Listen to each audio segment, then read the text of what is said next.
The invitation arrived in a thick, cream-colored envelope with embossed lettering, exactly the kind of thing that belonged in the hands of senators, CEOs, and old money heirs who had been building their legacies for generations. But this time, it wasn't addressed to them. It was addressed to Barron William Trump.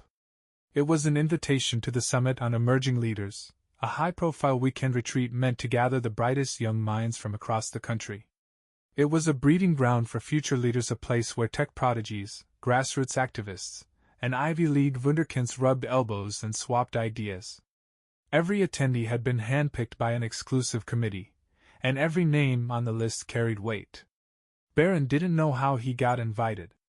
Maybe it was his last name, or maybe someone thought it would be amusing to have him there, a walking reminder of a controversial past. Either way, the envelope landed on his desk, and after a full 5 minutes of staring at it, Barron decided he would go. The summit was held at a remote, luxurious estate in Vermont, nestled between towering pines and endless stretches of glassy lake. Barron arrived alone, without fanfare or security, dressed in a simple black hoodie, jeans, and sneakers. There were no cameras following him, no reporters lurking in the trees. For once, he was just another name on the guest list. Or so he thought. From the moment he stepped into the lodge's grand entrance hall, heads turned. Some out of curiosity, others with thinly veiled contempt. Barron Trump didn't belong here, at least not in their minds. This was a gathering for the future, and to them, Barron was the past, an outdated relic of a name that had become a punchline or a warning, depending on who you asked. Still, Barron walked through the crowd with his head high, offering polite nods to the stares and forced smiles. He knew how to handle that part. It was the same look he'd been getting since middle school, people pretending they knew everything about him before he'd said a word. The summit's agenda was packed: panels on climate innovation, discussions on AI ethics, workshops on political polarization. Barron slipped quietly into the back rows, took notes, and listened. He didn't raise his hand. He didn't interrupt. He didn't even introduce himself unless someone asked directly. But on the second night, everything changed. The evening session was a debate, a structured conversation meant to pit young leaders against each other on the most divisive topics of the era. Climate change, income inequality, immigration, and, of course, politics. Each participant had drawn a random topic and a random stance. The goal wasn't necessarily to argue what they believed, it was to prove they could argue anything, intelligently and persuasively. When Barron's name was called, the room went silent. They were all waiting to see what would happen. Would he refuse to participate? Would he parrot some talking point he'd heard at home? Would he storm off if anyone mentioned his father? Barron stepped to the podium, unfolded the slip of paper he'd been given, and read it aloud. Media bias is a myth. There was a flicker of amusement in some corners of the room, ironic, considering who was standing at the podium. But Barron didn't react. He cleared his throat, placed his hands on either side of the podium, and began. "I understand why you think I'm the worst possible person to argue this," he said, his voice low but clear. "But let's start by agreeing on something. Just because I disagree with you doesn't mean I'm wrong." It was a bold opening, and it hit harder than anyone expected. Barron didn't launch into conspiracy theories. He didn't rant or deflect. Instead, he laid out a methodical case: how media bias existed on all sides, how algorithms amplified what audiences already wanted to see, and how confirmation bias made people cling to the narratives they found most comforting. He cited data, studies, and examples from outlets across the political spectrum. People didn't want to admit it, but he was good. Really good. His arguments were clear, his tone calm, and his delivery disarmingly mature. But it wasn't enough. The moderators opened the floor for rebuttals, and one by one, other attendees stepped up to the microphone, not to debate Barron's points, but to debate him. His last name. His family. The legacy they said he represented. "You talk about bias like you're the victim," said one student, a future law clerk from New York. "But your family created the system you're complaining about." Another added, "Even if you're right about the algorithms, people like you benefit from division. It's how your father built his career." It didn't matter how well Barron argued. To them, The facts didn't matter. The moment they saw his name on the screen, the debate was over. He was wrong, simply by existing. Barron stayed calm through every jab, every accusation. He thanked each speaker for their perspective. He even acknowledged some of their points, refusing to take the bait when the personal attacks came. But the crowd's mind was already made up. The debate ended with polite applause, polite, but perfunctory. In the eyes of the room, Barron had lost. And for the first time in a long time, he felt it. It wasn't the usual noise, the online comments or tabloid headlines. It was something deeper. This wasn't just public disapproval, this was rejection from a generation that had already decided what kind of person he was. He left the stage in silence, head high, heart heavy. But the story was just beginning. Barron didn't head to the main lodge after the debate. Instead, he slipped out onto the wide wooden deck overlooking the lake. The sky was clear, the water glassy, reflecting a million stars above. The quiet was a welcome relief after the crushing noise of judgment he'd just walked out of. He leaned against the railing, hands in the pockets of his hoodie, breathing in the cold Vermont air. His phone buzzed in his pocket, a text from someone who had been watching the live stream of the debate. Tough crowd. You did fine. Fine. That's what it always was with him. Fine. Never exceptional. Never surprising. Just fine. And always carrying the weight of a name that felt like a suitcase full of bricks. Inside, the attendees were already back to mingling, laughing over drinks, trading Instagram handles and LinkedIn connections. The debate was already old news to them, just another blip in their rise to the top. But for Barron, it was something else. It wasn't about winning or losing. It was about the sinking realization that no matter how much he knew, no matter how calm and rational he was, they had already made up their minds. He could have read his arguments from a Harvard professor's textbook, and it wouldn't have mattered.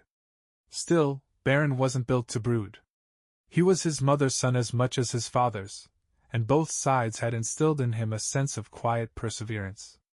When people sneered at him, Melania had taught him how to stand tall.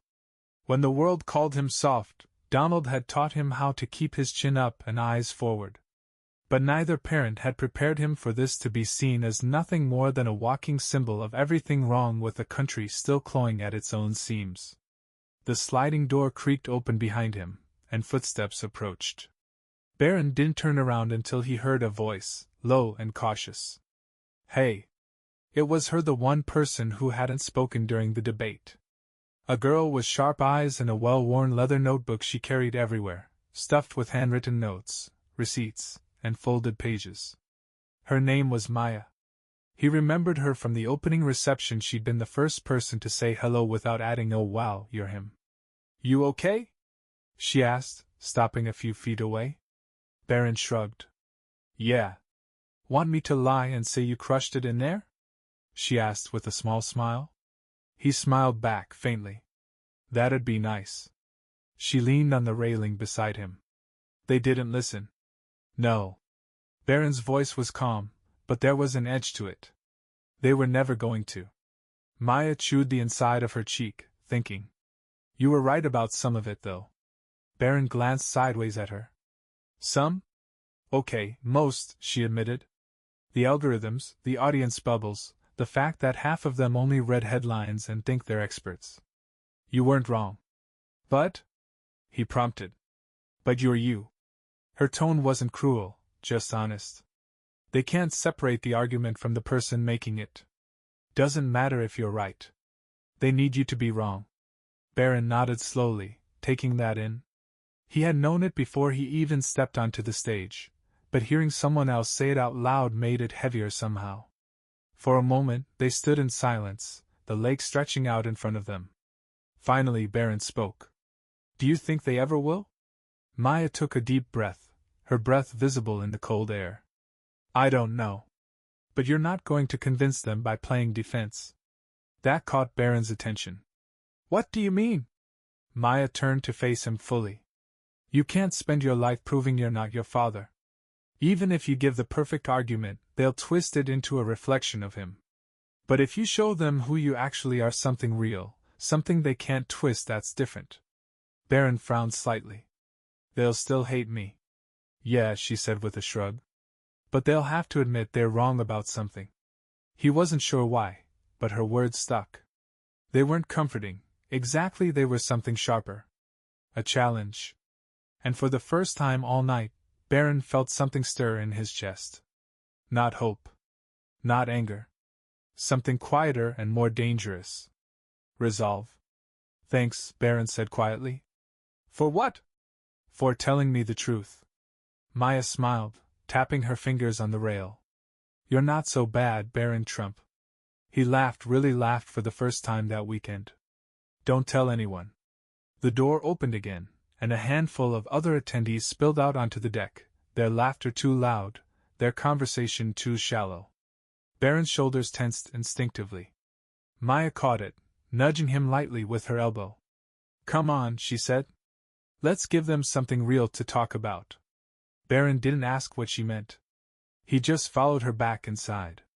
The night wasn't over. The lodge's main hall was alive with chatter and clinking glasses. The formal debate might have been over, but the real debates were always held in the hallways, over half-finished drinks and quietly judgmental side conversations. Barron could feel the subtle shifts in the air when he and Maya stepped back inside, the way conversations changed. Laughter became a little more forced, and eyes flicked in his direction like mosquitoes too cowardly to land. He was used to it. But tonight something was different. Maya led him toward the corner where a small group had formed a circle of self-proclaimed disruptors, influencers, and young policy dreamers, all deeply sure of their place in the future. The same people who had torn into him during the debate were now comfortably mingling, secure in the belief that they'd collectively handled the Barron Trump problem. They didn't see him coming until he was right there, standing in the circle, next to Maya. For a moment, no one said a word. A few raised their eyebrows, waiting to see if he'd storm in with some awkward rebuttal. But Barron didn't speak first. Maya did. Since we're all so comfortable talking about Barron, she said with a bright smile, let's try something wild and talk to him. The tension sharpened instantly. One of the guys, Brooks, a future hedge fund shark and loafers worth more than some apartments, forced a smile. We did talk to him. During the debate. That wasn't talking, Maya said. That was target practice. A few nervous chuckles rippled through the group. Barron stood there, hands in his hoodie pockets, calm as ever. He wasn't there to fight. That's what threw them off the most. Come on, Barron said finally. Let's make it interesting. No politics. No last names. Just people. Talk to me like you don't already know who I am. It was an impossible request, and everyone knew it. But the challenge itself made them pause. The girl closest to him, a sharp-eyed climate activist named Dev, broke the silence. All right, she said. I'll bite. Why are you even here? Honestly. Barron considered the question for a moment. Because I wanted to know if I could be. Dev blinked. What's that mean? Barron leaned against the wall, the crackling fireplace casting warm shadows across his face. It means every room I walk into, people think they already know my story. And they're usually wrong. I wanted to see if this place was any different. And? Brooks asked, arms crossed. Barron smiled faintly. So far? No. That landed harder than any argument he could have made at the podium. A few faces fell, though no one wanted to admit it. Maya jumped in again, her voice deliberately casual. Okay, so here's a question. What's the thing you've wanted to say for years that nobody ever gave you the chance to? The room quieted. Even the nearby groups leaned in slightly, drawn by the weight of the moment. Barron exhaled slowly, his eyes sweeping over the room, faces young and confident, some arrogant, some uncertain, all of them convinced they knew what kind of person he was. What kind of life he'd had. What kind of man he'd become. I'm not my father, Barron said softly. He didn't say it like a defense. He said it like a fact. Simple. Absolute. But I'm also not your blank slate, he continued. I'm not your apologiteur. I'm not your villain or your scapegoat. I'm just me. For a second, nobody knew how to respond. Some looked down at their drinks. Others glanced at each other, waiting for someone to challenge him. But no one did. I'm not asking anyone to like me, Barron added. I'm asking you to know me before you decide. It was such a simple request. But in a room built on snap judgments and performative alliances, it felt revolutionary. Maya smiled, proud not because she had put him up to this, but because she knew this was the side of Barron no one ever got to see. Not the kid in the expensive suit. Not the name in the headline. Just a person, standing in front of his generation, asking for a fair shot. The moment stretched long enough to make some of them uncomfortable. Others thoughtful. But even then, Barron could see it in their faces, that deeply ingrained resistance, that need to believe he had to be wrong because the alternative was too complicated. They couldn't let him be right. Not without unraveling their whole worldview. And that's when Barron knew. It didn't matter how honest he was. It didn't matter if they saw his side. They couldn't afford to. The room would never belong to him. Not because he hadn't earned it, but because they couldn't let him. The realization didn't make him angry. It just made him tired. But he wasn't done. Not yet. The next morning, the summit's final day began with an event that was supposed to be the highlight of the weekend: the open forum. No rules, no moderation, just anyone with something to say stepping up to the center of the room, with all attendees gathered around. It was meant to showcase boldness, to celebrate future leaders willing to speak their truth in front of their peers. The air was caffeinated and expectant as the first speakers took the floor, a passionate speech about renewable energy, another about data privacy, then one about systemic inequality in higher education.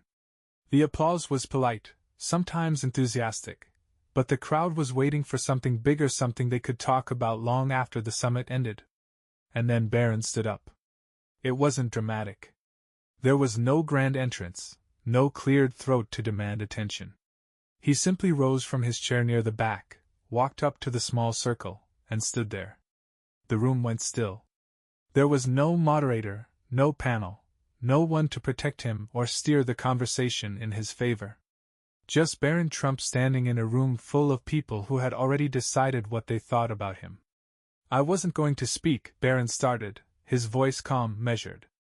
But if this is about leadership, real leadership, then I guess I have to. His eyes scanned the room, meeting faces that had whispered behind his back all weekend. Some of them didn't even bother to look away. I know what you think, Barron continued. You think I don't belong here. That I'm just a legacy kid with a name that buys my way into rooms like this. You think you've already figured me out. The silence grew denser. And you might be right about some things, Barron admitted. I've had opportunities most people never get. I've been in rooms you can't even imagine. But what you don't understand is that none of that makes it easier to be here. If anything, it makes it harder. He wasn't defensive, and that's what threw them off the most. There was no bitterness, no self-pity, just fact. Every time I walk into a room, you don't see me. You see him. You see my last name. You see whatever version of my family your news feed built for you. He took a step closer to the crowd. No podium, no script, just Barron, face to face with his generation. But you never see me. That sentence landed like a stone dropped in still water. Some of them flinched, not because it was untrue but because they knew exactly how true it was. I stood up here yesterday and made my case, Barron said. I gave you facts. I showed you how bias works on every side. Not because I wanted to defend my family, but because I wanted to show you something bigger than me. And you ignored it. Not because I was wrong, but because you need me to be wrong. His voice never rose, but it didn't need to. The weight of his words did the work. Because if I'm not wrong, if I'm not exactly what you think I am, then you have to rethink everything else too. And that's harder than writing me off. He paused, letting them sit with it. You don't have to like me, Barron said. You don't have to trust me. But if you want to call yourselves leaders, if you actually want to lead people who aren't exactly like you, you're gonna have to get a lot better at listening to people you don't understand. A ripple ran through the room. Some looked down at their hands. Others stared at him, caught between defensiveness and something they didn't want to admit. And if you can't do that, Barron added, you're no better than the people you say you're fighting against. There it was. The mirror they didn't want held up, and Barron held it steady. He didn't wait for applause. He didn't expect any. He stood there for just a second longer, scanning the room one last time, then stepped back. For a moment, no one moved. Then Maya stood up. And she clapped. It wasn't loud, but it was deliberate. One person, unafraid to break the silence. A few others joined in, slowly at first hesitant, like they weren't sure if it was allowed. Then a few more. Not everyone clapped. In fact, most didn't. But the ones who did, they understood. They didn't clap because they liked Barron Trump. They clapped because, for the first time, they realized they'd been wrong. And it scared them. The applause didn't last long. It wasn't a standing ovation. It wasn't triumphant or celebratory. It was awkward, uneven, the kind of clapping people did when they weren't sure if they were applauding a speech or the courage it took to give it. Barron didn't care either way. He hadn't stood up there to be liked. He'd stood up there because someone had to. When the forum ended, the crowd didn't swarm him. A few curious glances followed him back to his seat, but most people were already shifting back into their cliques, retreating into comfortable conversations where nothing Barron said had to be processed. Maya, the only one who walked beside him, didn't say anything either. She just gave him a small, knowing nod. They both understood the same truth. He had been right. About the media, about bias, about how they saw him. Even the ones who clapped, the ones who knew deep down they'd been unfair, they weren't ready to say it out loud. Admitting Barron Trump was right, even about something small, would mean reevaluating every simple narrative they built around him. They weren't ready for that. They probably never would be. That was the defeat. Not the debate. Not the speeches. Not even the silence after. The real defeat was the realization that it didn't matter how right he was, they needed him to lose.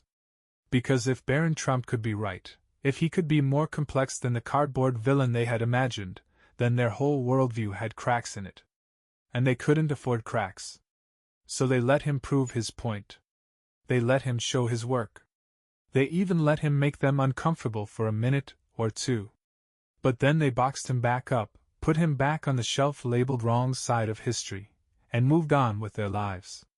That was the part Barron had expected. But somehow, knowing it didn't make it sting any less. He packed his bag before dinner, skipped the closing ceremony, and walked down the long gravel road that led away from the lodge. No driver. No security. Just Barron, a backpack slung over his shoulder, and the quiet weight of knowing exactly where he stood in the world. The sky was overcast, the air cold and damp. His shoes crunched softly against the gravel, each step taking him further from the weekend that could have changed everything if only they'd let it. When he reached the main road, a beat-up sedan was already waiting. Not a limo, not a black SUV, just a car Maya had borrowed from a friend. She was leaning against the hood, her arms crossed, her leather notebook tucked under her elbow. You knew I was leaving? Barron asked, stopping a few feet away. Maya shrugged. Figured you wouldn't want to stick around for the fake congratulations. He smiled faintly. You figured right. They didn't talk much during the ride back to the train station. The silence wasn't uncomfortable, it was the silence of two people who knew there was nothing left to say. Maya had been the only one to give him a chance, and Barron would remember that. But even she couldn't change the reality they both understood. He had been right. They all knew it. And none of it mattered. At the station, before he got out of the car, Maya spoke up. You're gonna be okay, you know. Barron smiled, but it didn't quite reach his eyes. You don't have to say that. I'm not saying it for you, she said. I'm saying it for them. Because one day, they're gonna realize they were wrong about you. And by then, you'll be too far ahead for them to catch up. Barron looked at her for a long moment, then gave a single nod. Thanks, Maya. He stepped out, slung his bag over his shoulder, and walked into the station without looking back. The train ride was long and quiet. Barron sat by the window, watching the New England landscape roll past in a blur of bare trees and old houses. His phone buzzed occasionally, messages from his mother, from the few friends who had seen the live stream, from reporters already asking for comment. He answered none of them. When the train pulled into the station in New York, Barron slipped on a baseball cap, pulled his hoodie up, and disappeared into the city crowd. He'd proven himself right. And he left in defeat. Not because he was wrong, but because the truth didn't matter if people weren't ready to hear it. And Barron William Trump was done shouting into the void. For now,